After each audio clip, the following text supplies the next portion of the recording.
Bonjour à tous et bienvenue sur notre chaîne YouTube. Aujourd'hui, nous allons plonger dans l'univers envoûtant des bains japonais, connus sous le nom d'Ofuro. Les traditions sexuelles qui entourent ces bains sont à la fois fascinantes et sensuelles, et nous avons hâte de vous les faire découvrir. Vous êtes prêts à vivre une expérience exotique et érotique?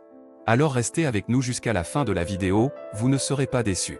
N'oubliez pas de vous abonner à notre chaîne, de liker la vidéo et de laisser vos commentaires. Allez, c'est parti! Les bains japonais, connus sous le nom d'Ofuro, sont bien plus qu'un simple moyen de se laver. Ils sont profondément ancrés dans la culture et les traditions japonaises, et offrent une expérience exotique et sensuelle à ceux qui s'y aventurent.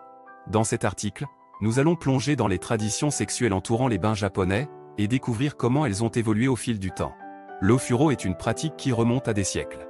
Initialement utilisé pour des raisons purement hygiéniques, il est devenu un rituel social et même sexuel dans certaines communautés.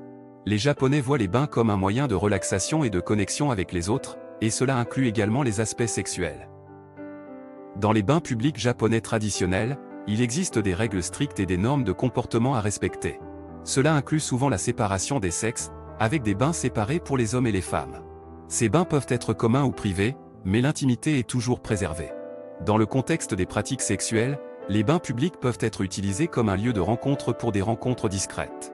Les couples ou les individus recherchant une expérience plus intime peuvent se retrouver dans les Ofuro privés, où ils peuvent profiter de moments de sensualité à l'abri des regards indiscrets. Il est important de noter que toutes les pratiques sexuelles dans les bains japonais ne sont pas tolérées ou acceptées. Le respect des autres et des règles de l'établissement est primordial. Les bains japonais doivent être considérés comme des endroits de détente et de bien-être, où l'intimité sexuelle est parfois explorée, mais toujours dans les limites de la décence et du respect mutuel. De nos jours, les traditions sexuelles dans les bains japonais ont évolué avec la société. Avec l'avènement de la culture moderne et l'influence occidentale, certaines pratiques peuvent être considérées comme plus libérales. Cependant, l'essence des bains japonais, qui est celle de la relaxation et de la connexion avec les autres, reste intacte. En conclusion, les traditions sexuelles dans les bains japonais, ou Ofuro, sont empreintes d'une histoire riche et complexe. Ils offrent une expérience exotique et sensuelle à ceux qui les découvrent, mais il est important de respecter les règles et les limites de chaque établissement. Les bains japonais sont une fenêtre sur une culture fascinante et unique, où la détente et l'intimité se rencontrent de manière subtile et respectueuse.